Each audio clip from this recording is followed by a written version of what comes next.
시청자 여러분 안녕하십니까? 돈이 되는 이슈, 돈 버는 정보와 함께하는 경제인사이트 정철진입니다. 전 세계가 트럼프 미국 대통령의 관세 폭풍으로 골머리를 앓고 있습니다. 트럼프 대통령의 관세 정책, 자고 나면 말이 바뀐다, 이런 이야기 나올 정도로 하루하루 시시각각 바뀌고 있는데요. 이에 따라 각국의 대응 고심도 깊어지고 있습니다. 이런 가운데 지난 16일 드디어 일본이 미국과의 첫 관세 협상을 마쳤습니다. 미국과 일본 최대한 빠른 시기에 관세 협상을 마무리 짓겠다라면서 공동 발표를 또 하기로 예정을 했는데요. 이렇게 이어지고 있는 미국과 일본의 협상은 다음 주 시작될 우리 한국과 미국의 관세 협상에도 힌트가 될 것으로 보입니다. 이런 가운데 미국은 이제 관세에서 그 다음 단계 비관세 장벽으로 넘어가려고 합니다. 자, 우리는 어떻게 대응해야 될지 함께 살펴보도록 하겠습니다. 자, 이렇게 오늘 경제인사이트는 미국의 관세 정책 그리고 앞으로 쓰게 될 글로벌 비관세 장벽에 대한 이야기를 가지고 1시간 동안 여러분과 함께 자세히 분석해 보도록 하겠습니다. 자, 경제인사이트는 유튜브 경제인사이트 채널을 통해서 실시간 시청이 가능합니다. 많은 시청 부탁드립니다.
네, 지난 16일 열린 일본과 미국 간의 첫 협상 테이블에 트럼프 대통령이 직접 등장했습니다.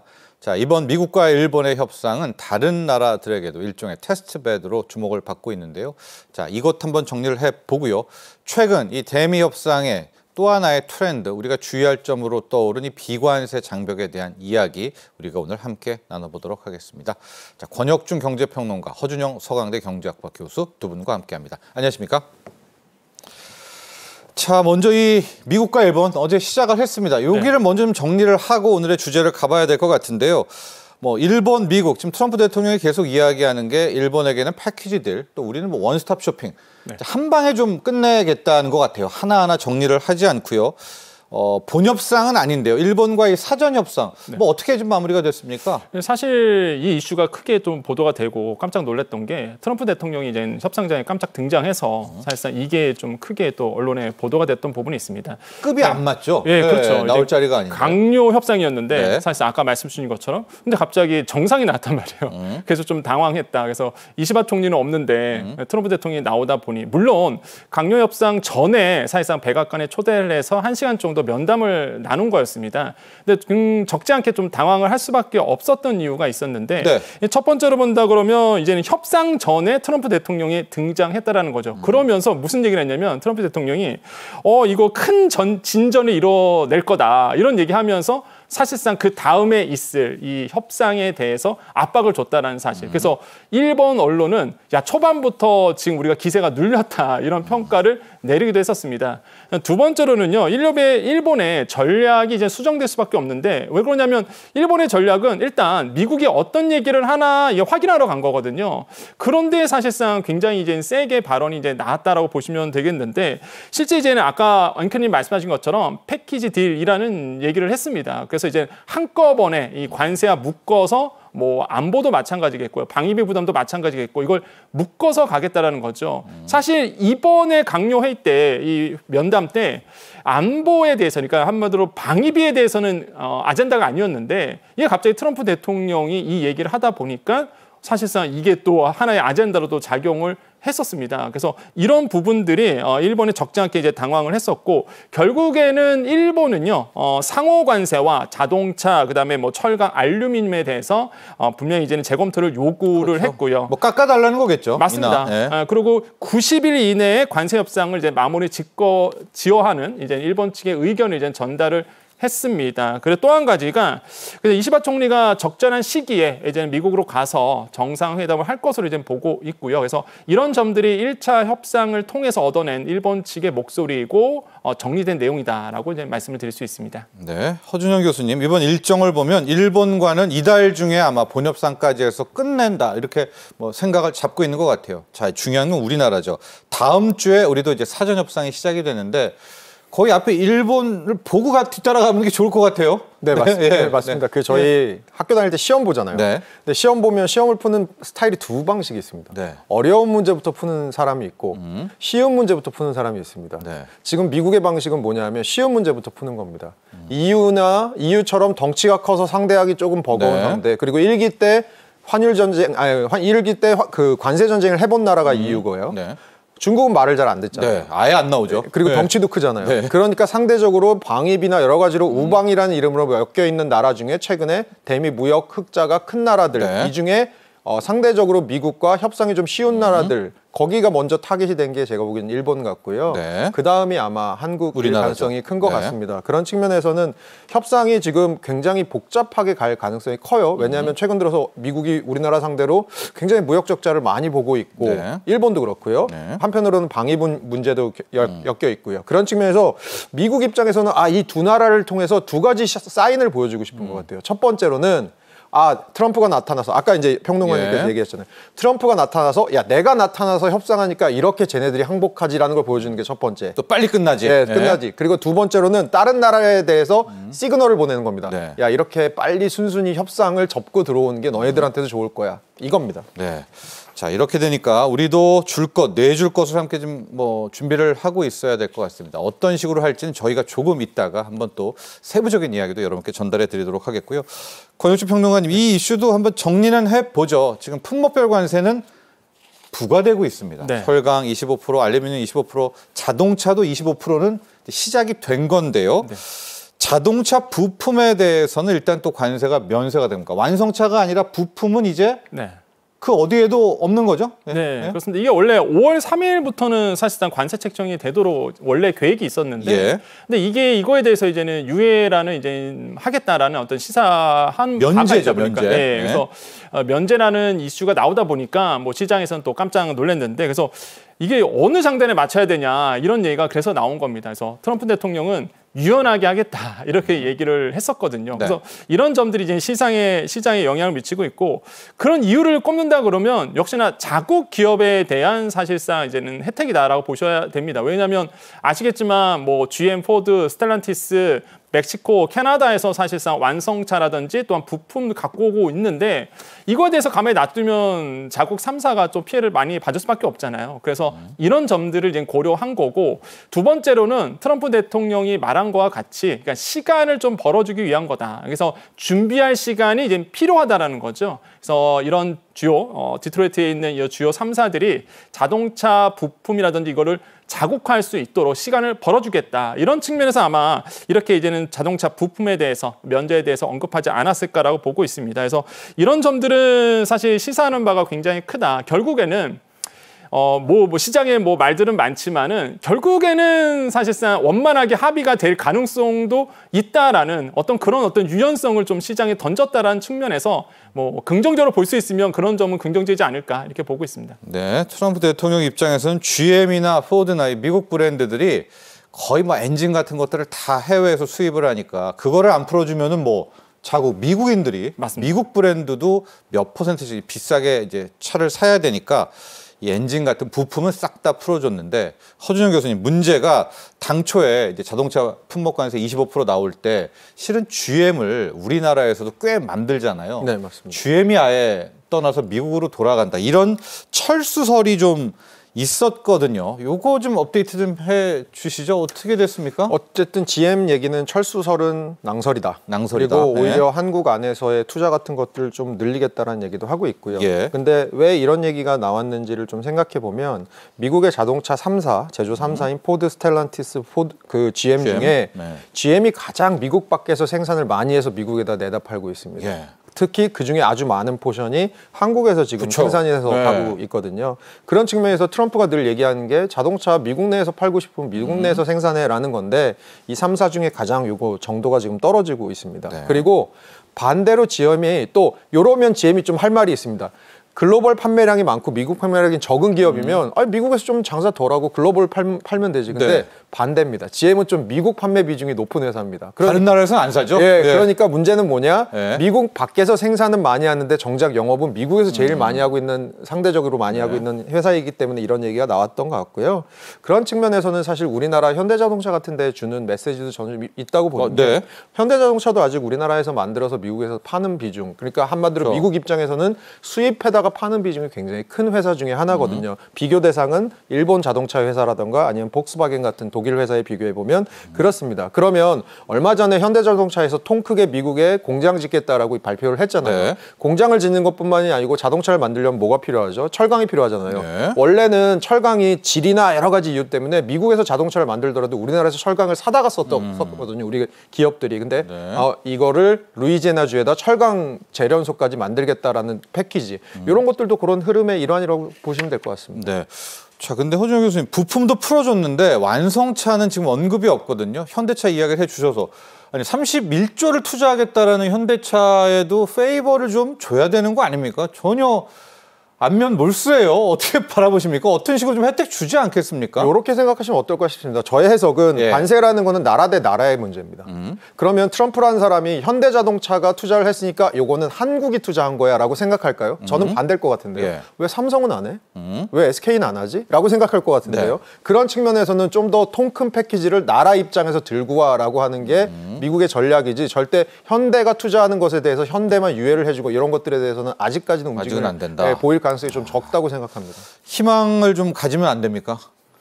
예, 그럼 없다. 애플 풀어주듯이 뭐 이런 식으로 애플은 대해서 자국 기업이잖아요. 자국기업이다. 예.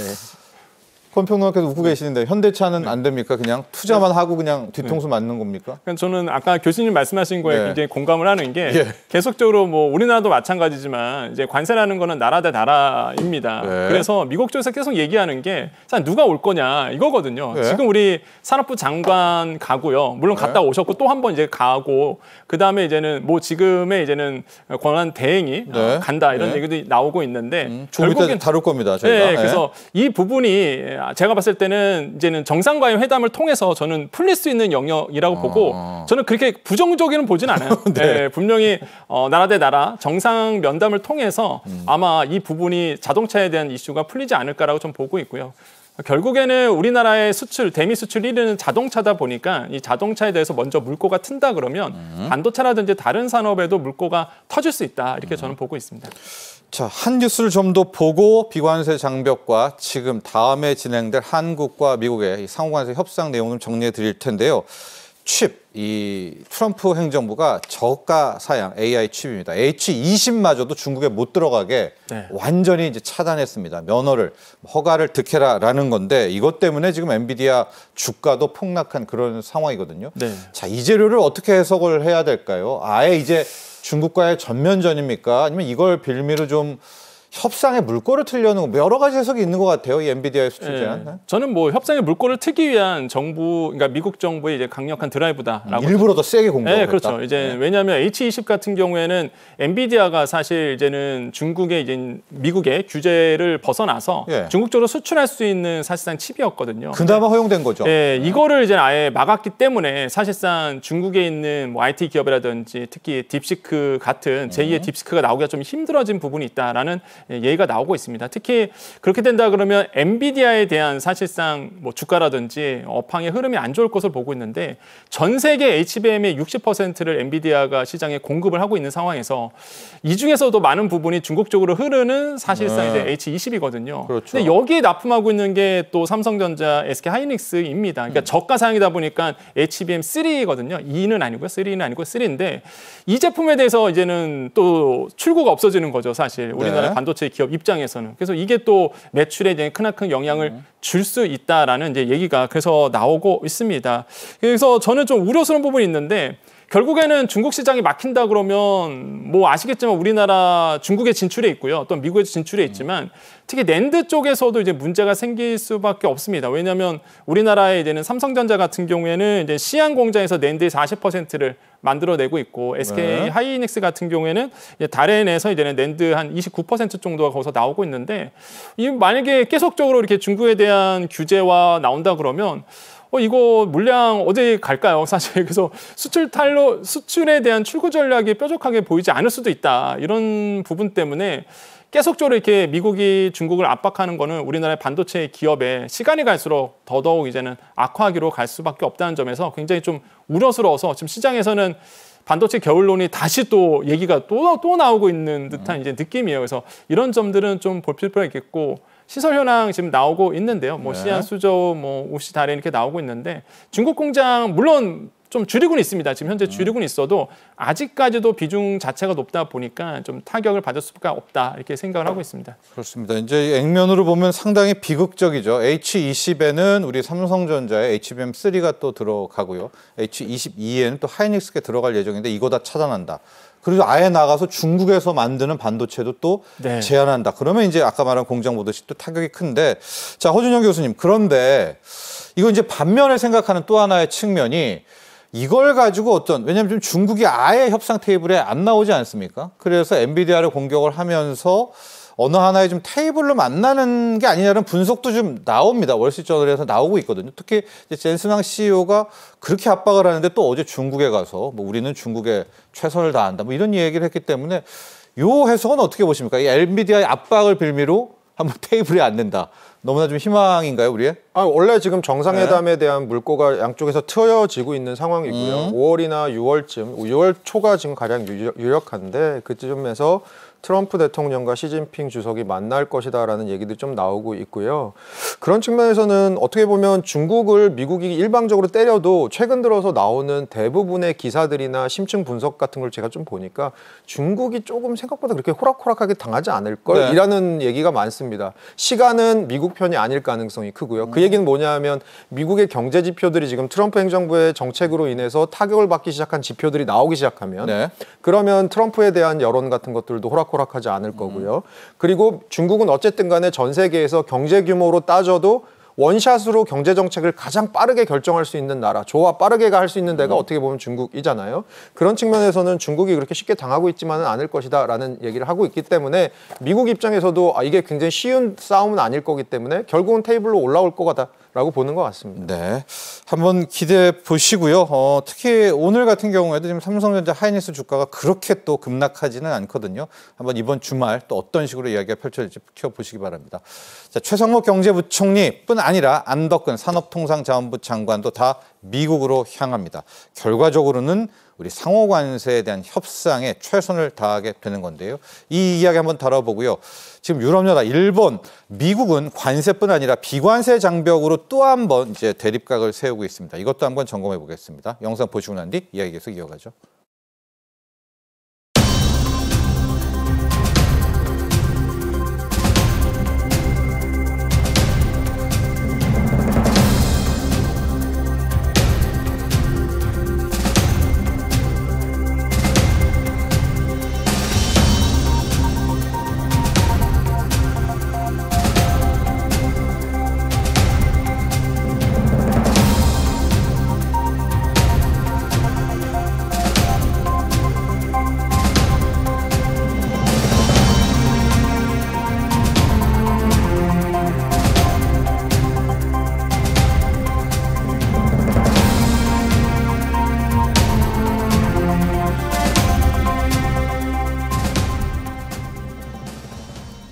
자, 권혁준 평론가님, 이제는 비관세 장벽에 대한 이야기를 좀 해봐야 될 것 같습니다. 이제 관세를 넘어서 비관세에 대한 태클, 비관세 장벽, 여러 언론에서 나오고 있는데요. 일단 비관세 장벽이라는 게 뭔지, 또 이걸 어떻게 사용할지 개념 정리 좀 해야 될 것 같아요. 네, 그렇습니다. 뭐 관세를 제외하고 사실상 각국 나라에서 하고 있는 뭐 제도라든지 아니면은 그 나라에 있는 문화라든지 이런 걸 통해서 사실상 관세 이외의 관세 이렇게 좀 보시면 좀 이해가 좀 빠를 것 같아요. 그래서 네. 모든 무역 관련 장벽으로 자국을 보호하겠다는 명분으로 세우는 하나의 좀 배려죠. 한마디로 장벽이다라고 보시면 됩니다. 그래서 이런 비관세 장벽은요, 사실상 뭐 지금도 뭐 자료화면에 나오고 있지만 뭐 통관을 지연시킨다는 방법으로 사실상 비관세 장벽으로 하기도 하고요. 뭐 우리나라뿐만 아니라 각국 나라가 하고 있습니다. 뭐 제품 표준을 세운다든지 인증을 거부하는 이런 어떤 형태로 해서 비관세 장벽을 세우고 있고 또 위생검역도 마찬가지고요. 중국이 많이 하죠. 네. 위생검역하면서. 무역기술 장벽도 마찬가지고 그래서 굉장히 이거 해석하기 좀 나름이라고 저는 생각을 해봅니다. 그래서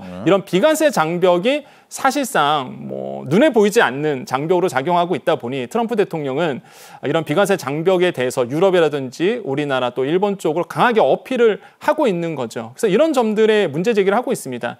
우리나라 같은 경우에는 이제는 자유무역 협정이 한 59개국과 맺어져 있는데 그러다 보니까 무관세로 들어옵니다. 그럼 우리나라도 우리나라 산업 보호해야 되거든요.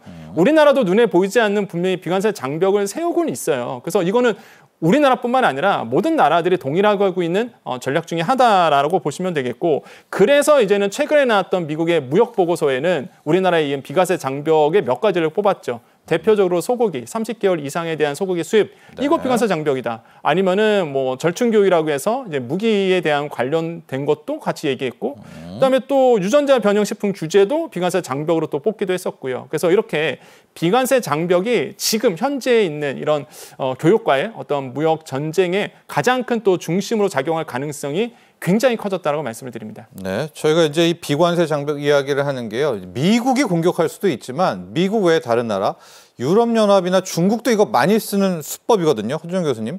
특히 기술 규제 이야기가 많이 나와요. 뭐 관세는 없더라도 이거 뭐 화장품에 독국물 들어갔어 뭐 이런 식으로 우리를 때린다든가 여러 가지 가능성이 있는 부분이잖아요. 이거 이야기 뭐 하면 하는 대로 커지죠. 네, 맞습니다. 네. 이게 트럼프 1기 때 에피소드가 하나 있는데요. 네. 그 당시 미국의 일부 차종에서 한국에 수출하는 차종이 뒤에 저희 우리나라 차는 차 깜빡이 방향등 키면 무슨 색으로 들어오죠? 그 주황색 아닙니까? 네, 주황색 들어오잖아요. 미국 차 중에 일부가 빨간색으로 들어왔었어요. 네. 그래서 우리나라에서 그거 통관 안 시켜줬거든요. 그랬더니 미국에서 야 그거 그러니까 우리나라는 미국이죠. 미국 그럼 회사들이 이거 다 부담해갖고 이거 차 깜빡이 색깔 바꿔야 되는 거예요? 그 비용이죠. 뭐, 비용이잖아. 네. 그거 너네 수입 막는 거 아니야? 이런 걸로 사실은 결국은 빨간색 깜빡이를 받아들여준 적이 있거든요. 네. 이런 게 일종의 기술 표준에 관련된 장벽인 거죠. 네. 기술 규제 같은 거는 지금 말씀해주신 대로 예를 들어 미국에서 하는 거 자동차 안전 규제를 높여요. 다른 나라 자동차가 원래는 수입됐던 걸 야 이제는 새로운 안전 규제 하에서 니네 거 안전 테스트 통과 못 하는데 네. 에너지 효율 규제도 합니다. 야 너 에너지 효율이 너무 떨어져서 예전에는 받았는데 이제는 수입 안 될 것 같아. 이런 식으로 한다거나요. 중국에서는 생활용품에 대해서 안전 규제를 또 비슷하게 한다거나 네. EU에서 하는 것들은 아까 말씀하신 것처럼 네. 유해물질이 들어간 거 아니야? 이런 거 전자제품 안에 유해물질 들어간 거 좀 걸러내야 되는 거 아니야? 태클 거는 거네요. 네, 태클 거는 거고요. 자동차도 야 아까 말씀드린 대로 이거 형식 승인이 안 맞는데 이거 EU 규격이랑 안 맞는데 이런 거 하는 거죠. 예, 유럽연합도 그러니까 뭐 미국만 쓸 건 아니네요. 모든 나라가 가능한 거예요. 생각해 보시면 유럽연합이 아직도 제일 산업이 뭐냐면 자동차 산업이잖아요. 어떻게 보면 자동차 산업에 대해서 안전 규제, 형식 승인 규제 같은 걸 할 수밖에 없는 거죠. 자, 그래서 이 기술 규제와 함께 지금 비관세 장벽 중에서 가장 많이 가능성이 높은 게 ESG 규제라고 합니다. 권혁준 평론가님. 네. 트럼프 대통령 취임 후에 이제 환경 이슈는 많이 사그라들었죠. 왜냐하면 본인이 이제 지구온난화 사기다 이렇게 이야기를 했으니까. 하지만 유럽연합 같은 경우에는 아직도 이 ESG를 많이 지금 강조하고 있는 건 맞죠? 맞습니다. 이게 사실 모든 기업의 한때 네. 이슈가 ESG를 그렇죠. 어떻게 이제는 수립할 것인가에 트럼프 대한 전까지. 네, 네. 가장 큰 이슈였습니다. 네. 그래서 근데 이걸 또 이렇게 한편으로 돌려 생각하면은 사실 ES 규제를 통해서 ES 기준을 통해서 사실상 그 무역 장벽으로 또 활용할 수 있는 부분도 사실상 있었어요. 그래서 이제 그게 또 이슈화 되기도 했었는데 맞아요. 어쨌든 간에 이 ES 규제 한마디로 뭐 환경이라든지 사회라든지 네. 아니면 지배구조 개선이라든지 이런 ESG를 가지고 사실상 이제는 비관세 장벽으로 작용할 수 있다라는 일각의 이제 목소리, 어떤 미국의 주장 이런 것들이 나오고 있습니다. 네. 뭐 대표적으로 본다 그러면 뭐 탄소 발자국 정보라든지 아니면은 뭐 인권 실사 자료 가지고 또 사실 비관세 장벽으로 또 활용할 수 있고요. 또한 폐기물 사용 비율 이거 가지고도 또 문제 제기도 할 수 있는 부분이 있거든요. 네. 그래서 이런 것들이 사실 뭐 대표적으로 쓰일 수 있는 거고 그 사례가 하나가 있습니다. 이게 미국에 있는 그 위구르 강제 노동 방지법. 중국의 그 신장 위구르. 네. 네. 그러니까 이거 가지고 또 사실상 중국에서는 이 규제를 가지고 인권이잖아요, 사실 네. 이런 부분. 그래서 이거 가지고 또 수출 규제 아니면 수입 규제를 또 했던 부분이 있었습니다. 그래서 대표적인 사례라고 좀 우리가 볼 수 있겠죠. 그래서 지금의 이 비관세 장벽에서 이 ESG 이 제도 이거를 어떻게 해석하냐에 따라서 또 이게 하나의 어떤 지렛대도 될 수 있고 하나의 또 무기도 될 수 있는 그런 어떤 상황으로 가고 있습니다. 그렇습니다. ESG, 환경, 또 사회, 가버먼 지배구조 이런 거를 가지고 태클을 거는 겁니다. 이제 신장 위구르 이야기를 해주셨는데 위구르 강제 노동이다. 그럼 위구르에서 나오는 거는 수출 안 된다, 수입 안 된다 이렇게 하고요. 우리도 허준영 교수님 멸치잡이배인가요? 또 압박하면서 강제 노동이라고 해서 우리 어민도 압박하고 이거를 만약에 쓰게 된다면 정말 뭐 가령 우리 전기료가 좀 싼 편이잖아요. 왜 한전 전기료 싸지? 뭐 이렇게 압박할 수도 있고 코에 걸면 코골이겠습니다. 이게 무기화라는 게 되게 중요한데요. 예. 얼마 전에 실제로 있었던 일입니다. 미국이 독일이랑 일본의 일부 광물을 이용해서 뭔가를 만들어서 파는 미국에다 수출하는 기업들한테 뭘 했냐면 네. 너네들 이런 거 인권이나 여러 가지 문제가 있으니까 너네가 사는 광물 어디서 사고 단가 얼마에 사는지 다 보고해. 네. 그러지 않으면 통관 안 시켜줄 거야. 이런 얘기를 했거든요. 이거는 뭐냐 하면 일본의 기업과 독일의 기업들한테는 사실은 맛집에 비법 소스를 까라는 거랑 똑같은 거거든요. 그렇죠. 어디서 싸게 사와서 물건을 파는 거니까요. 그러면 이런 것들을 하게 되면 이거는 사실은 나라 대 나라별의 문제가 될 가능성이 네. 큽니다. 그래서 독일이랑 일본 정부가 나서서 미국과 협상을 했던 적이 있거든요. 네. 그런 측면에서는 앞으로 이런 나라가 이런 현상들이 우리에게도 적용되지 말라는 법이 없습니다. 지금 말씀하신 것처럼 여러 가지 문제가 있을 가능성이 있는 부분이 있습니다. 네, 그런 데 많죠. 대해서 네. 사실은 그래서 저희가 사실 앞으로 수출하고 이런 것에 있어서 또 하나 신경 써야 될 부분이 법적으로 사실 이런 것에 있어서 미국 수출에 있어서 문제가 없을지에 대해서 미리미리 좀 대비를 해두는 것들도 필요하고요. 미국 기업들이 우리나라 기업, 미국 정부가 우리나라 기업들에 대해서 너네들 갖고 있는 원천 기술에 대한 정보들을 열어라 라고 했을 때 정부가 나서서 협상을 통해서 막아주는 이런 것들을 사실 준비해야 되는 훨씬 더 우리가 준비해야 될 것들이 많아지는 그런 세상이 되는 것 같습니다. 차라리 이러면 관세가 난 거 아니에요? 관세는 좀 유리라는 게 좀 명확한데 비관세로 만약에 미국의 방향을 튼다 더 복잡해지겠습니다. 이게 저는 관세 장벽이랑 비관세 장벽을 뭐라고 자주 비유하냐면 네. 100m 달리기랑 피겨 스케이팅이라고 비유를 하거든요. 예. 100m 달리기는 달리고 나면 9.83 숫자가 딱 찍히니까 누가 1등인지에 대해서 사실 별로 이견이 없잖아요. 네. 피겨 스케이팅은 사실 그 심판의 눈에 모든 게 달려 있는 거잖아요. 그렇죠. 그 자기는 완벽하게 했다고 하는데 점수가 10점이 안 나와. 왜 그렇지? 아까 너 트리플 엑셀에서 뭐 잘못했어. 네. 나 잘못 안 했는데. 사실 이 심판이라는 게 결국 미국의 눈이라는 게 굉장히 무서운 부분. 주관적이니까. 네. 그게 무서운 부분이죠. 자, 저희가 왜 비관세 장벽 이야기를 하냐면요. 미국의 무역 대표부라고 있죠. USTR. 어쩌면 이곳에서 우리 관세 협상에서 바로 이 비관세 장벽 카드를 쓸 수도 있기 때문인데 권준석 평론가님. 네. 소고기 얘기 많이 나오죠, 일단. 예, 그렇죠. 이게 지난달이었어요. 무역대표부에서 금방 말씀하셨다시피 이 무역장벽 보고서를 냈는데 거기에 이제 몇 가지 얘기가 나왔습니다. 이제 거론이 됐었는데 이제 우리나라의 30개월 소고기 수입 제한 부분도 이제 얘기를 했거든요. 그럼 아까도 말씀드렸지만 비관세 장벽이라는 게 각국 나라의 뭐 제도라든지 정치 상황이라든지 이런 걸 다 종합해서 사실 나오는 건데 우리나라 같은 경우는 소고기 문제 굉장히 정치적으로 예민한 이슈입니다. 이거를 사실상 좀 어떻게 될지는 모르겠지만 어려운 문제거든요. 이걸 가지고 문제 제기를 한다 그러면 우리나라가 참 풀기 어려운 부분이에요. 물론 이번에 아마 한미 간의 무역 협정이 있었을 때 이 소고기 문제는 좀 빠질 수 있다는 뭐 얘기가 나오고 있지만 어쨌든 간에 이런 비관세 장벽에서 굉장히 중요한 이슈로 좀 다룰 수밖에 없고 절충기업도 마찬가지죠. 사실 미국산 무기를 들어왔을 네. 때 사실상 그 기술을 달라. 이런 거는 사실상 어느 나라나 똑같이 하고 있는 건데 이거 가지고 콕 집어갖고 왜 절충교육 하냐 이런부터 문제 제기를 하는 부분도 있거든요. 그래서 이런 것들이 사실상 우리에게 좀 부담스럽게 좀 다가올 수 있겠고 또 한 가지가 이제 디지털 규제입니다. 그 플랫폼 법안을 계속 언급이 돼요. 이건 공격할 것 같은데요. 네, 그러니까 지금 두 가지예요. 말씀하셨듯이 네. 망사용 규제, 이 망사용 규제에서 문제 제기할 수 있고 그다음에 이제 플랫폼 입법에 대한 부분도 이제 문제 제기를 미국 쪽에서 분명히 할 것 같은데 일단 망사용 같은 경우에는 우리 입장에서는 사실 무임승차 아니냐라는 거죠. 왜냐하면 넷플릭스라든지 유튜브라든지 이거 그렇죠. 돈 내야죠, 넷플릭스가. 망 쓰고 있거든요. 예. 돈 안 내거든요. 예. 그러니까 이거를 돈 내라라고 하니까 미국 입장에서는 이거 왜 이게 그러냐. 그러면서 미국 산업에 대해서 미국 기업에 대해서 이렇게 규제하느냐 이런 얘가 이제 나오는 거고 그다음에 이제 디지털 플랫폼법 같은 경우에도 이제는 뭐 대표적인 구글이라 보시면 되겠는데 예. 뭐 클라우드 서버 같은 것도 마찬가지고요. 특히 이제는 구글 맵 같은 것도 마찬가지죠. 네. 뭐 맵 위치 뭐 항법에 쓰이는 이제 GPS라든지 이 지도 데이터를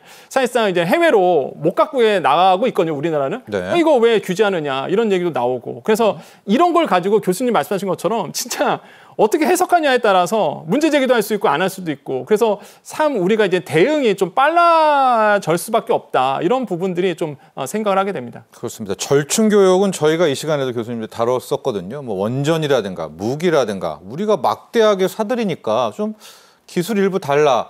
이제 당연한 관례였는데 지금 USTR은 이걸 가지고 엄포를 놓고 있고요. 환율 이야기도 좀 해주시죠. 이제 곧 있으면 환율 보고서 나온다고 하는데 지금 원화가 우리가 막 절하하고 싶어서 절하한 게 아니라 지금 사정상 원화 약세인데 이런 거 가지고 공격할 수도 있지 않겠습니까? 뭐 네. 중국도 마찬가지겠지만. 기본적으로 미국이 갖고 있는 불만 중에 하나가 어쨌든 간에 미국이 기축동화국으로서 역할을 하면서 너무 많은 부담을 지고 있다라는 얘기들을 하면서요. 환율에 대해서도 환율이 너무 달러가 강세이다 보니까 이게 미국 기업들이 가격 경쟁력이 수출 기업들이 없어진다. 그래서 미국의 제조업 일자리가 없어지는 이유 중에 하나가 결국 이런 수출 기업들이 가격 경쟁력 때문에 자꾸 문을 닫아서 그렇다는 얘기를 하고 있잖아요. 그런 측면에서는 사실 아까 말씀드린 거에 연장선상인 것 같아요. 이것도 환율 조작국으로 볼 것이냐 말 것이냐가 누구에 의해서 결정되냐면 미국에 의해서 결정되는 거거든요. 우리가 사실 저희 입장에서는 여러 가지 국내 정치적 불확실성이나 여러 가지 지금 있었기 때문에 원화가 굉장히 약세일 수밖에 없는 건데 미국 입장에서 보기에는 야 너네 왜 이렇게 달러 대비 원화가 싸? 너네 이거 환율 조작했네라고 하면 사실은 그 다음부터는 사실 저희가 약간 협상의 지렛대를 잃고 끌려가야 되는 부분이 있기 때문에 그게 힘든 거죠. 네. 절충 교육도 마찬가지 아닙니까? 어제 같은 경우에는 또 우리가 미주리 대학에 우리의 원전 기술을 수출했다. 설계도. 근데 이제 이런 것도 트집 잡아버리면은 앞으로 어떻게 합니까? 무기, 국방 우리가 좀 배워야 될 부분도 많이 있을 텐데 기술은요. 네, 그렇죠. 그러니까 이미 저희가 그거를 미국에서 소형 원자로 같은 것들을 우리나라 기술 옛날에 갖고 왔다가 요거 우리나라가 딴 나라에 수출할 때 이거 원천 기술 우리나라 미국 건데 너네 왜 그거 로열티 내라. 로열티 내 이런 얘기들 했던 거 있잖아요. 요것에 조금 더 확대된 버전들이 앞으로 비일비재하게 벌어질 가능성도 있고요. 어쨌든 간에 미국 입장에서는 쓸 수 있는 카드가 아무래도 굉장히 많다 보니까 그 얘기는 무슨 얘기냐면 우리가 대응해야 될 전선이 굉장히 넓어지고 있다. 힘든 부분인 것 같습니다. 그렇습니다. 아마 일본도 마찬가지일 것 같습니다. 권혁신 평론가님 이제 협상을 하는 거예요. 미국과 일본 또 우리와 미국도 해야죠. 하다가 우리가 약간 막 압박을 할 때 지금 걱정은 이제 미국이 요걸 가지고 이 비관세 장벽을 트집 잡아가지고 역공을 하지 이런 것 때문에 저희가 이걸 다루는 건데 일본도 뭐 예외는 아니잖아요. 일본도 지금 준비 어떻게 하고 있습니까? 일본 같은 경우에도 실제 이제 방위비 증액에 대해서 아마 지금 긴장을 하고 있는 것 같습니다. 그래서 이 부분도 굉장히 중요한 아젠다로 지금 작용을 할 것으로 보고 있고요. 특히 일본도 우리나라 산업과 좀 비슷한 부분이 있어요. 철강과 알루미에 대해서 이런 품목 관세에 대해서 계속적으로 이제는 인하에 대해서 이제 요구를 하고 있는 부분도 있습니다.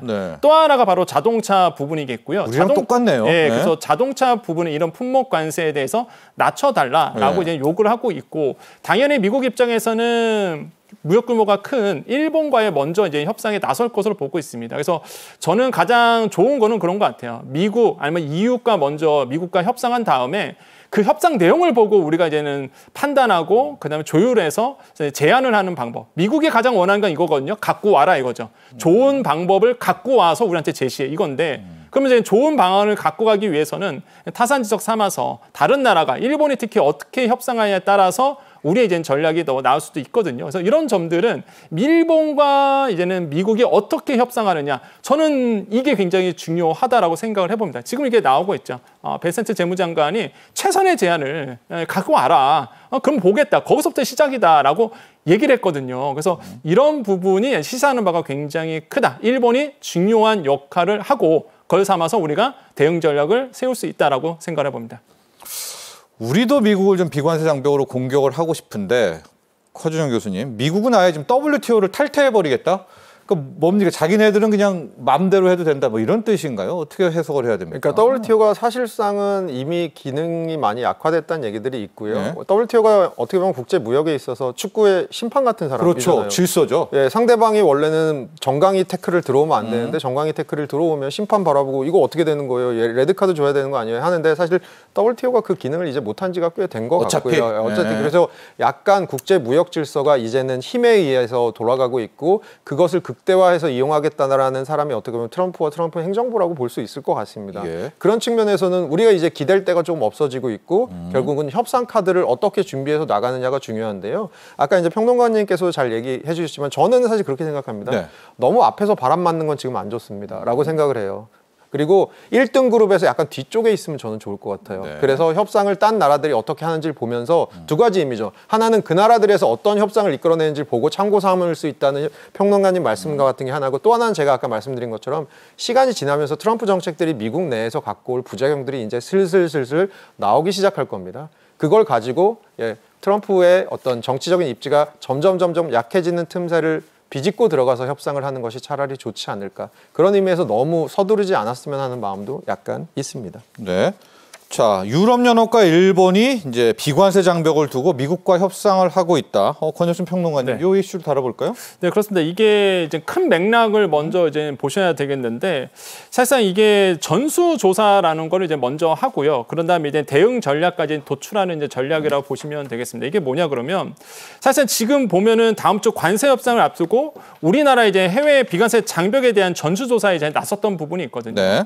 그러니까 아까 이제 교수님 말씀인 것처럼 이런 큰 틀에서 이제 봐야 돼요. 그래서 전수조사를 하고 거기서 나온 데이터를 가지고 이제 우리가 대응 전략을 짜는 건데 첫 번째로 본다 그러면 대응 협상을 대비하기 위해서 이제 전수조사를 합니다. 이게 우리나라뿐만 아니라 우리나라 조사뿐만 아니라 해외에서 어떻게 되고 있는 거를 이제 전수조사를 하게 돼요. 왜냐하면 두 가지 이유가 있겠죠. 이제는 미국과 이제 대응을 위해서라고 이제 보시면 되겠는데 사실 무역기술 장벽 등을 이제 확인하게 됩니다. 다른 나라는 어떻게 하고 있지? 그럼 우리나라는 또 어떻게 해야 되지? 이거를 이제는 사실상 조사한다 이렇게 의미를 보시면 되겠고 네. 그래서 국가별로 어떻게 비관세 장벽을 책정하고 있고 미국이 그것을 어떻게 공략하고 있는지 이런 것들을 우리가 확인하는 거겠죠.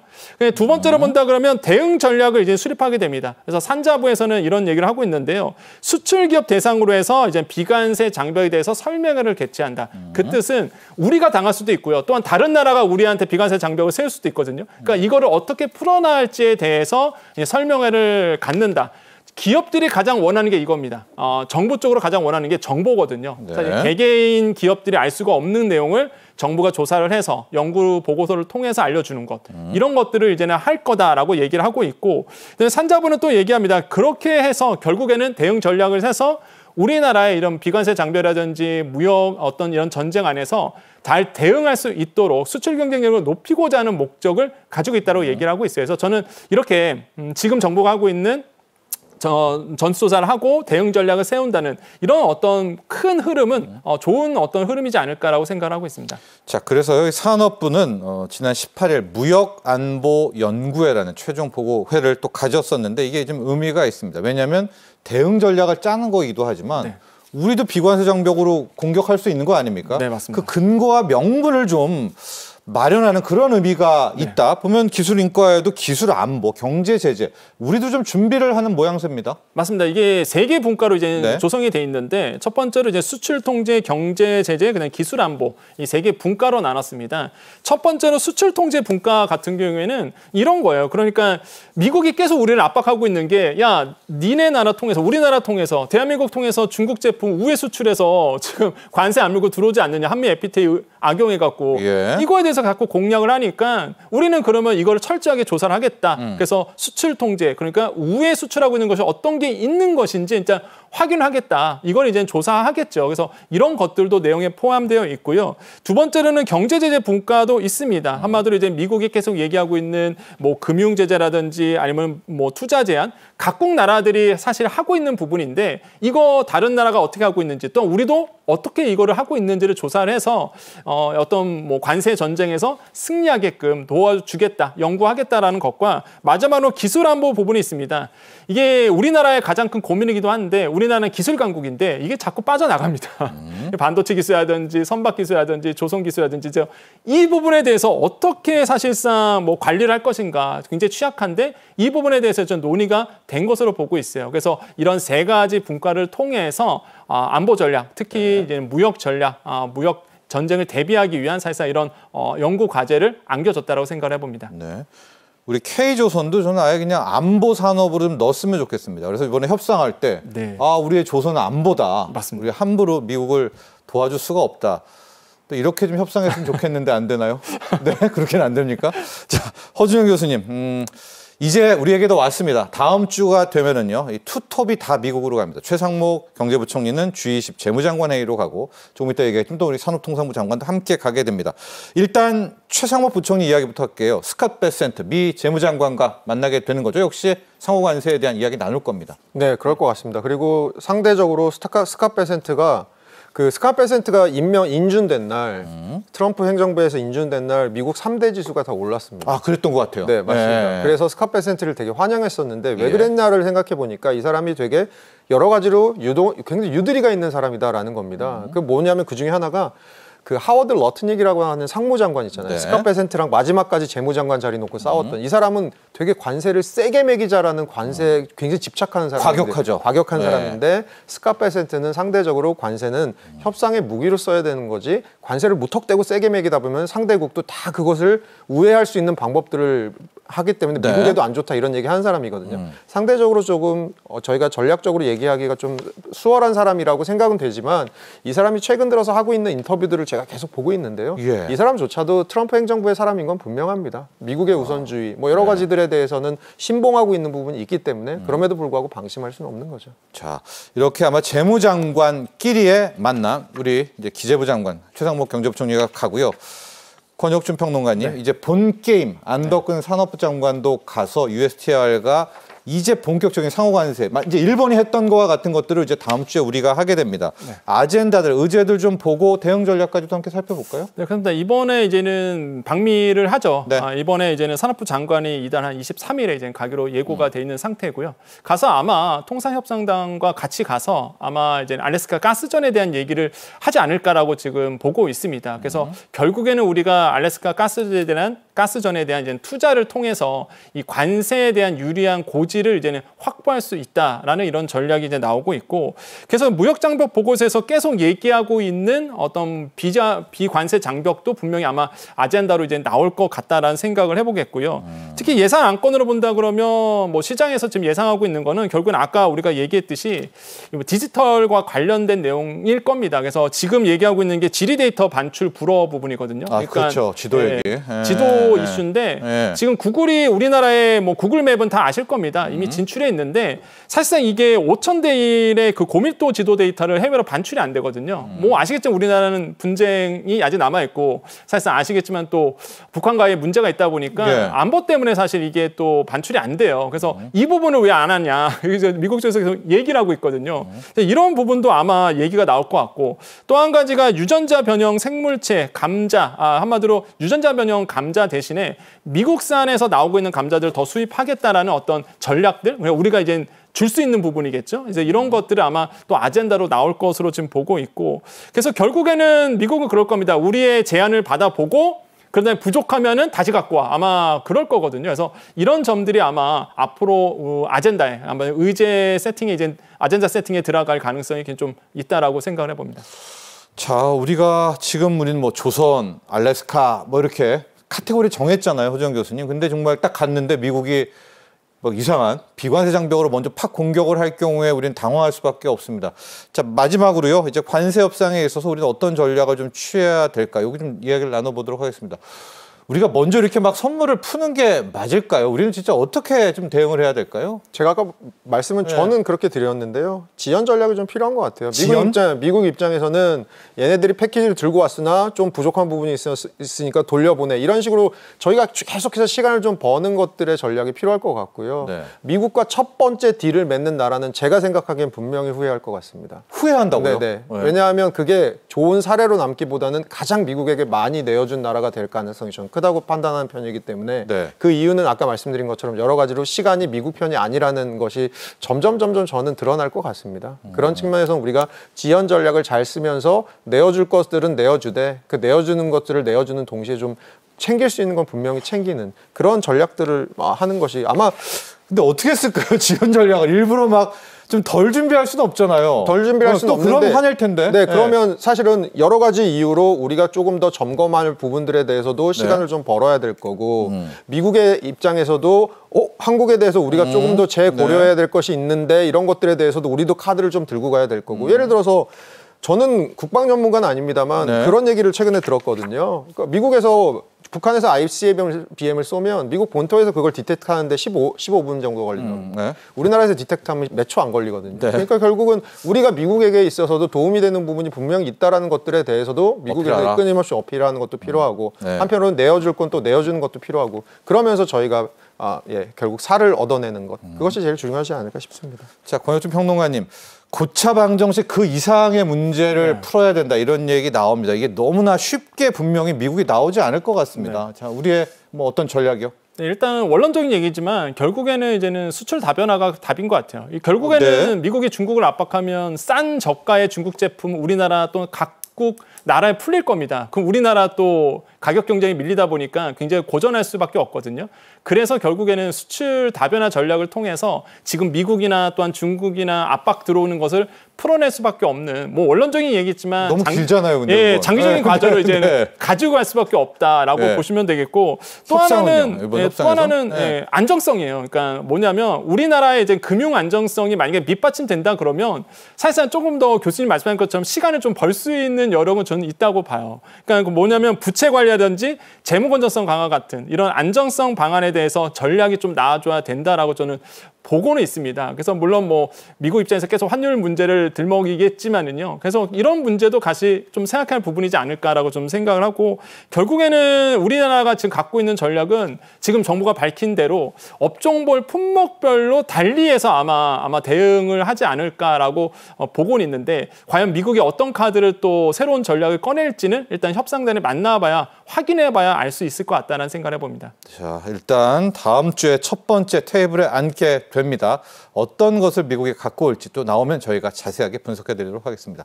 도움 말씀 주신 권혁준 경제평론가, 허준영 서강대 경제학부 교수 여기서 보내드리죠. 감사합니다.